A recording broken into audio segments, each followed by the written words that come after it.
Hello दोस्तों, नमस्कार, राम राम। मैं चंद चावड़ी आप लोगों के सामने लेके आया हूँ प्रयोग एवं संरचना के आधार पर क्रिया के भेद। पिछली वीडियो में हमने कर्म के आधार पर क्रिया पढ़ी थी, अकर्मक और सकर्मक। अब इसमें हम पढ़ेंगे प्रयोग एवं संरचना के आधार पर क्रिया के भेद। तो इसके आधार पर क्रिया के भेद होते हैं हमारे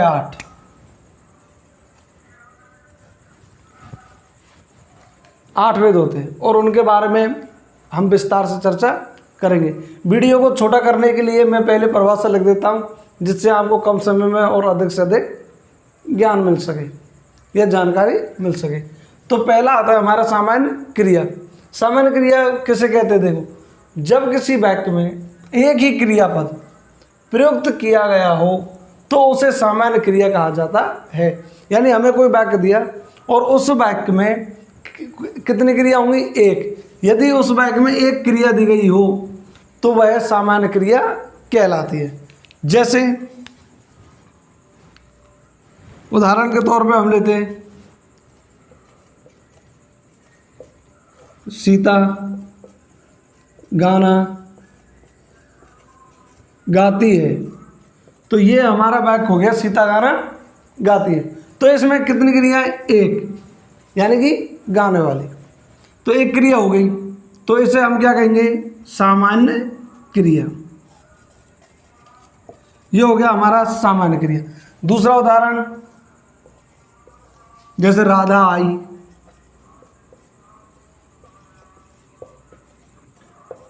नंबर तीसरा,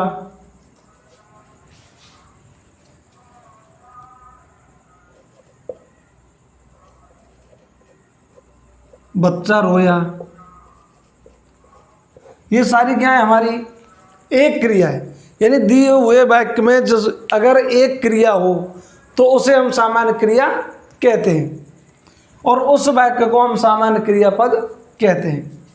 तो ये हो गया हमारा, इसमें एक क्रिया है, इसमें ये रोना हमारा एक क्रिया है। तो जिनमें एक क्रिया दी गई होती है उसे हम सामान्य क्रिया कहते हैं। क्रियापद, अब क्रियापद कैसे कहते हैं? ये जो क्रिया से हमारा जो सारा वाक्य बना है इसको हम क्रियापद कहा जाता है। यानी क्रिया की सहायता से बनाया गया पद क्रियापद कहलाता है। तो ये हो गया हमारा सामान्य क्रिया। अब अगला हम पढ़ेंगे संयुक्त क्रिया।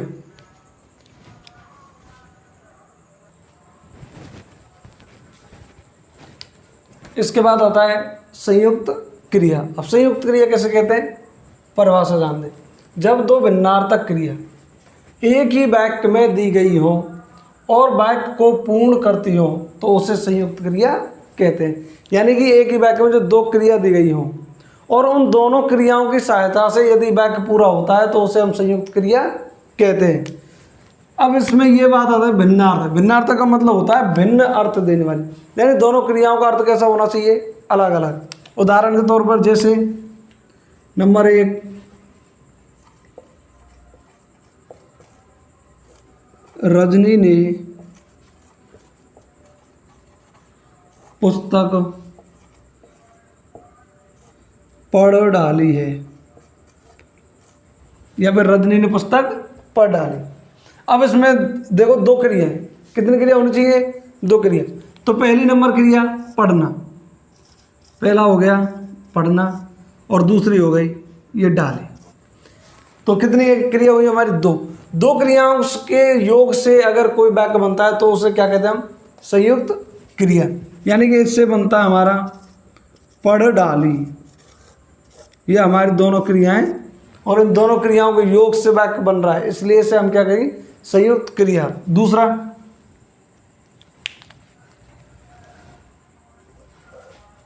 मोहन ने खाना खा लिया। मोहन ने खाना खा लिया। इसमें भी दोनों दो क्रिया एक साथ प्रयुक्त हुई है, पहली खाना और दूसरी लेना, यानी कि खाना खा लिया। नंबर 3,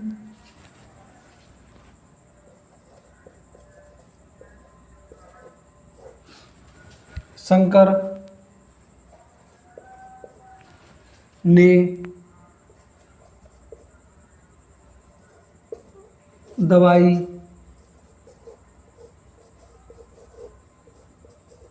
पीले हैं। तो पहला को कौन सा हो गया, पीना, और दूसरी क्रिया कौन सी होगी इसमें, लेना। यानी कि दोनों क्रियाएं एक साथ प्रयुक्त होकर और वाक्य को पूर्ण अर्थ दे रही है, इसलिए इन्हें हम संयुक्त क्रिया कहते हैं। आप इसका स्क्रीनशॉट ले सकते हैं। अगली क्रिया हम सहायक क्रिया पढ़ेंगे।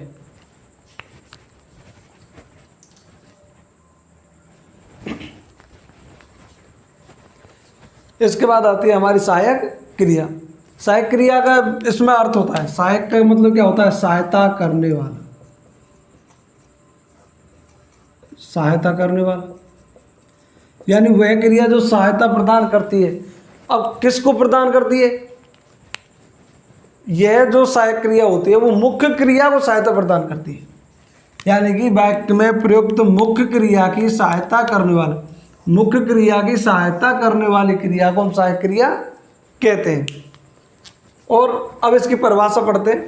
किसी वाक्य में प्रयुक्त वह क्रिया जो मुख्य क्रिया के साथ लगकर, यानी किसके साथ लगती है, मुख्य क्रिया के, वाक्य को पूर्ण अर्थ प्रदान करती है, उसे सहायक क्रिया कहते हैं।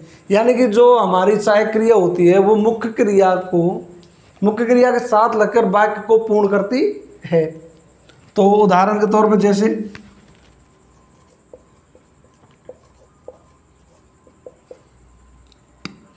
पहला उदाहरण, बसंती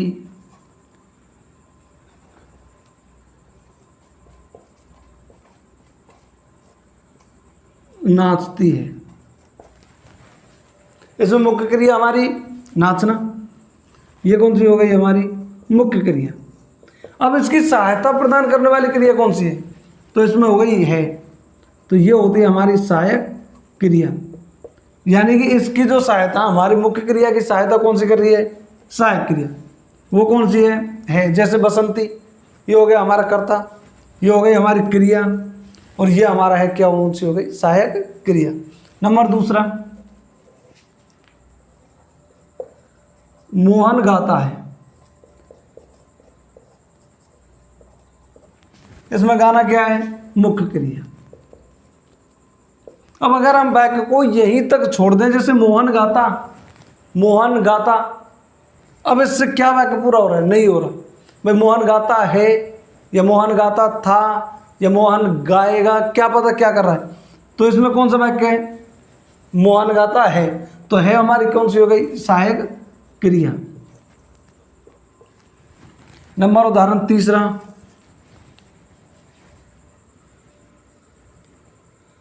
रोगी ने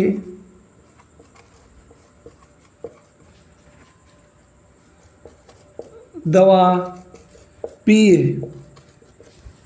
तो इसमें क्या है, पीना, हमारी सहायक क्रिया कौन सी हो गई, मुख्य क्रिया हो गई पीना, और ये हमारा है हो गया सहायक क्रिया। यानी कि इसमें अब एक बात निकल के आती है, जो हमारी मुख्य क्रिया होती है और ये हमारी सहायक क्रिया, जो ये सहायक क्रिया होती है हमारी, जो काल का परिचायक होती है। जैसे नंबर 4 में उदाहरण देखते हैं,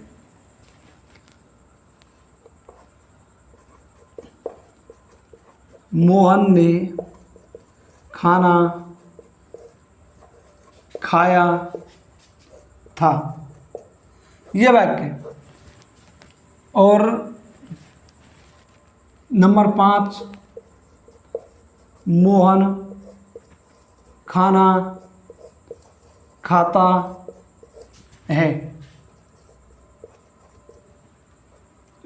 मोहन खाना खाता है, मोहन ने खाना खाया। अब दोनों में हम देखते हैं, तो पहले में आता है था और इसमें आया है। इसमें अब हम ये कह सकते हैं जो सहायक क्रिया है, ये था का मतलब क्या हो गया, हमारा भूतकाल, ये हमारे भूतकाल की क्रिया हो गई, और ये हो गया हमारा वर्तमान काल। यानी कि हम ये बता सकते हैं कि जो मुख्य क्रिया होती है वो हमारी काल का परिचायक होती है। जैसे इसमें हमारा था अगर आ गया सहायक क्रिया में, सहायक क्रिया अगर हमारा था आता है तो भूतकाल, और अगर हमारा ये आता है तो वर्तमान काल। यानी कि हमारी जो सहायक क्रिया होती है वो काल का परिचायक होती है। ये याद रखना है, जो सहायक क्रिया होती है वो काल का परिचायक होती है। तो आप इसका स्क्रीनशॉट ले सकते हैं, फिर अगली पढ़ेंगे।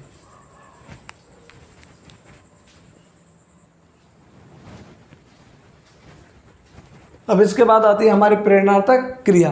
प्रेरणार्थक क्रिया इससे ही हमें पता चल रहा है, प्रेरणार्थक मतलब प्रेरणा देना। अब हम अगर किसी को प्रेरणा देंगे तो वो कोई ना कोई कार्य करने के लिए देंगे या कुछ सीखने के लिए देंगे, यानी कि कर्ता होता है वो किसी भी कार्य को खुद नहीं करता बल्कि दूसरों से करवाता है, उसे कहते हैं हम प्रेरणार्थक क्रिया।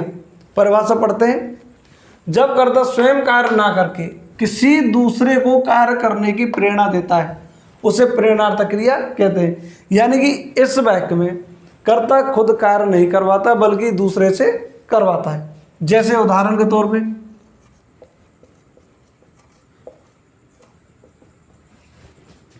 नंबर 1, अध्यापक छात्र से पाठ पढ़वाता है।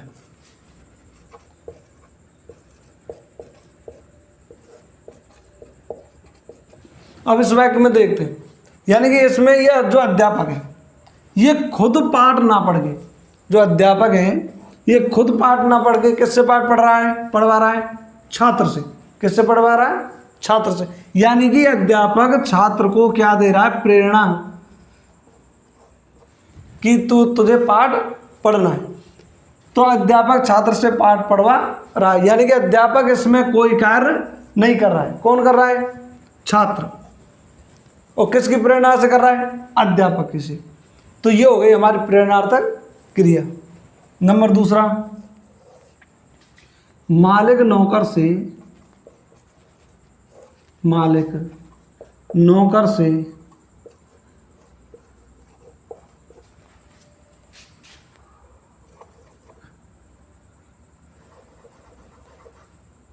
खाना बनवाता है।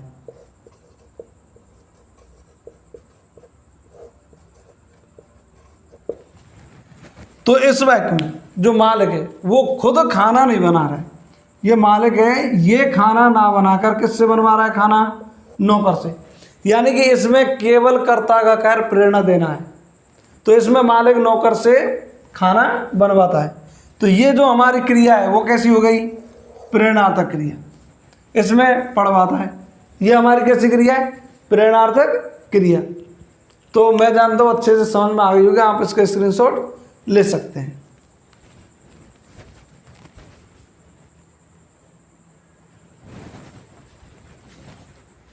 इसके बाद आती है हमारी पूर्वकालिक क्रिया।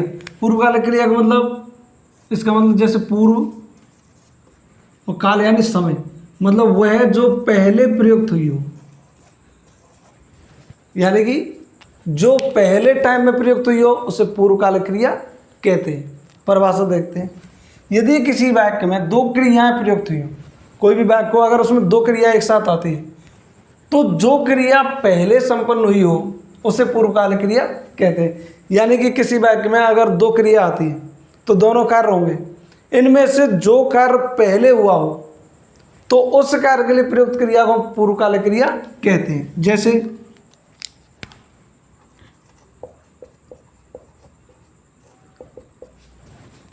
उदाहरण नंबर 1,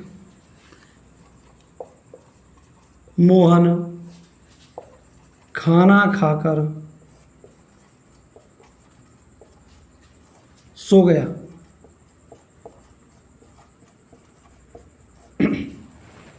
इस वाक्य में हमारी 2 क्रियाएं प्रयुक्त हुई है, नंबर 1 खाकर और नंबर 2 सोना। यानी कि पहले मोहन ने कौन सा कार्य किया है? खाना खाया है, तो ये हो गई पूर्वकालिक क्रिया। पूर्वकालिक क्रिया यानी कि मोहन ने पहले कार्य हमारा खाने का किया है, उसके बाद वो सोया है, तो ये हो गई हमारी पश्च क्रिया यानी कि बाद वाली क्रिया। तो पूर्वकालिक क्रिया कैसे कहते हैं? जो पहले प्रयुक्त हुई हो, यानी कि कर्ता द्वारा जो पहले कार्य किया गया हो। नंबर 2, विकास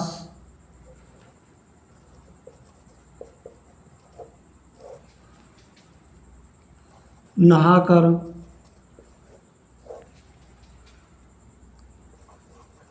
खेलने गया।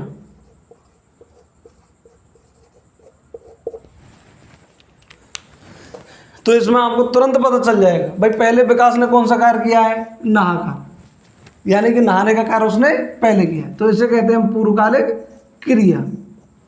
उसके बाद वह खेलने गया है, यानी कि जो पहले हमारी जो कार्य हुआ है वो हमारी पूर्वकालिक क्रिया में आता है, तो इसमें हो गया नहाकर। नंबर तीसरा उदाहरण हम देखते हैं।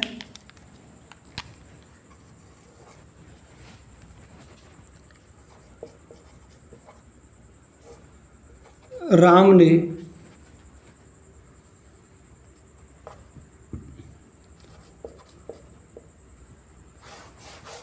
इसमें दूसरा उदाहरण लेते हैं।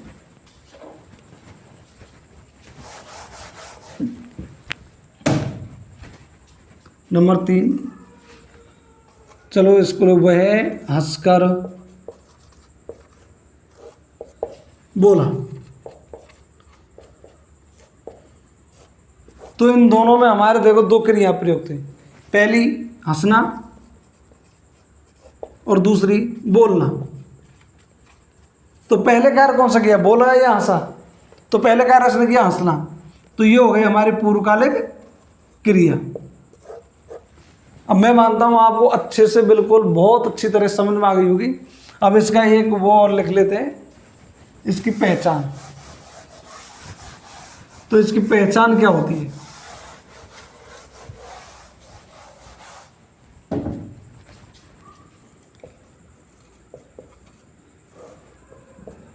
पूर्वकालिक क्रिया के साथ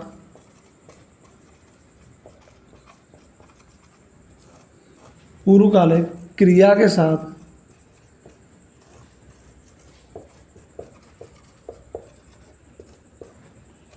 कर या करके प्रयुक्त होता है।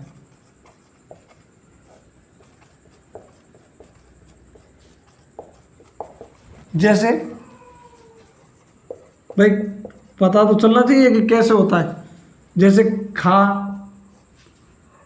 प्लस कर, यानी कि खाकर। गाना में कर,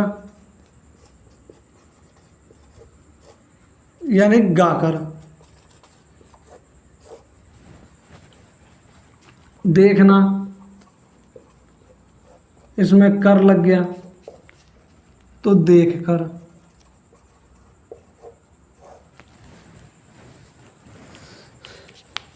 आप इसका स्क्रीनशॉट ले सकते हैं, और मैं मानता हूं बहुत अच्छी तरह से आपको समझ में आ गई होगी और अब आप भूलने वाले नहीं हैं।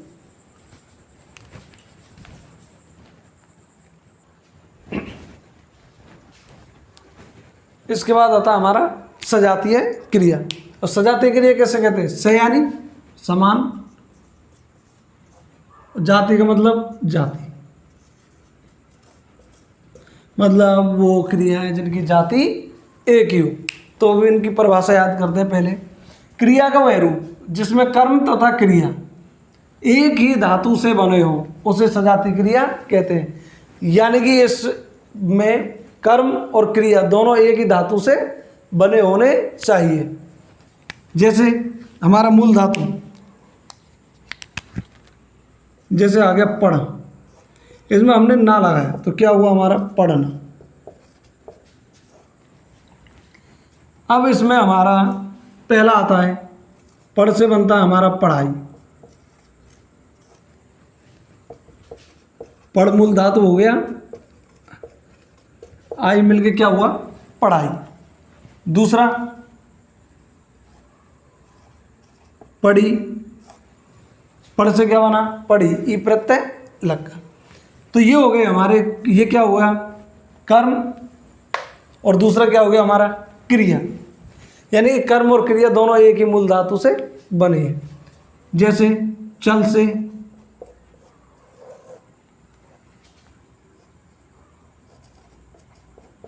चला, चल से चाल, या फिर ऐसे कहते चली। जैसे श्री कृष्ण ने महाभारत जीतने के लिए चाल चली, तो ये हो गया हमारा चली और 4। तीसरा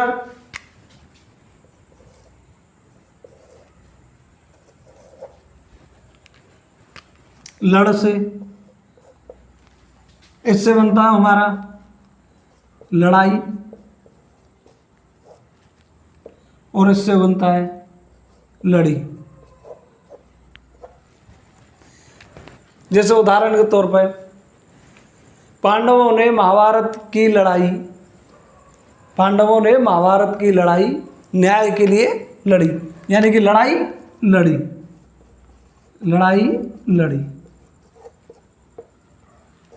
ये हो गए हमारे दोनों एक ही मूल धातु से। तो मैं मानता हूँ अच्छी तरह समझ में आ गया होगा। फिर से एक बार और देख लीजिए, क्रिया का वह रूप जिसमें कर्म तथा क्रिया दोनों एक ही धातु से बने हो, जैसे चल है, पढ़ना है, हमारा लड़ना है, ठीक है, उसे सजातीय क्रिया कहते हैं, यानी कि अपनी ही जाति का, सेम टू सेम। आप इसका स्क्रीनशॉट ले सकते हैं।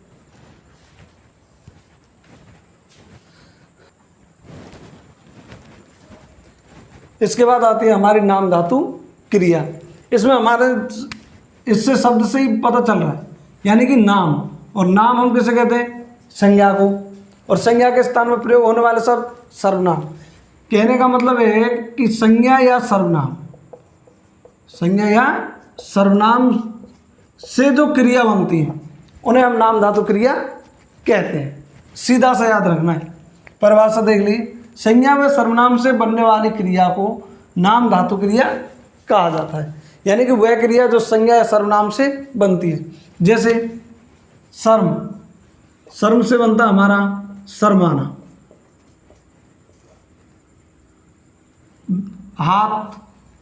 हाथ से हथियाना, बात से बतियाना,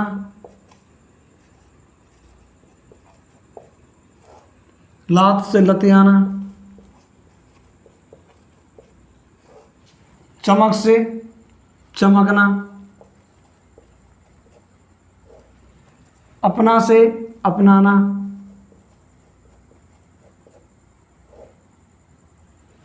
रंग से रंगना, या फिर रंगाना भी होता है,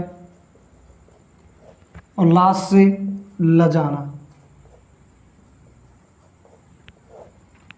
इस प्रकार हमारी जो नाम धातु क्रिया है वो संज्ञा और सर्वनाम से बनती है। आप इसका स्क्रीनशॉट ले सकते हैं।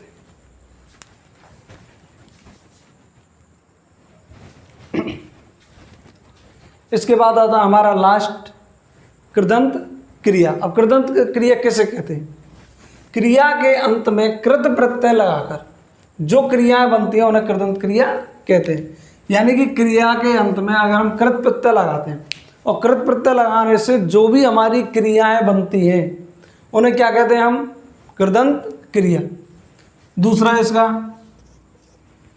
धातु, यानी कि जो संस्कृत में हमारी मूल धातु होती है उनमें ना के अलावा कोई प्रत्यय जोड़े, यानी कि मूल धातु संस्कृत में न के अलावा कोई सा भी प्रत्यय जोड़ दिया जाए और बनने वाला शब्द क्रिया बनता है। यदि उनसे बनने वाला शब्द क्या बनता है?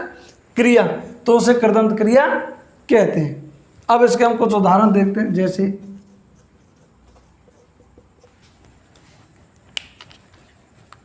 जैसे आ गया हमारा चल में ही जोड़ दिया, क्या हुआ? चली। पढ़, पढ़ा। अगर ई जोड़ देते तो पढ़ी।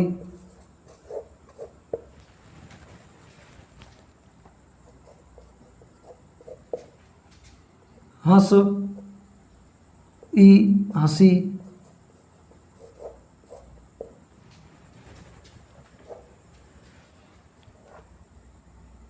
उसके बाद में लिख, लिखा। ये सारे क्या हो गए? हमारे कृदंत क्रिया। कहने का मतलब है ना को अलावा, यानी ना को छोड़ दो बस। ना के अलावा अगर संस्कृत के मूल धातु में कोई भी अगर हम प्रत्यय जोड़ते हैं और उससे अगर क्रिया बनती है तो उसे क्या कहते हैं? कृदंत क्रिया। अब इसके बाद हम काल के आधार पर क्रियाओं के भेद पढ़ेंगे। आप इसका स्क्रीनशॉट ले लीजिए और वीडियो को लाइक, शेयर और सब्सक्राइब करना ना भूलें। राम राम, जय हिंद, जय भारत।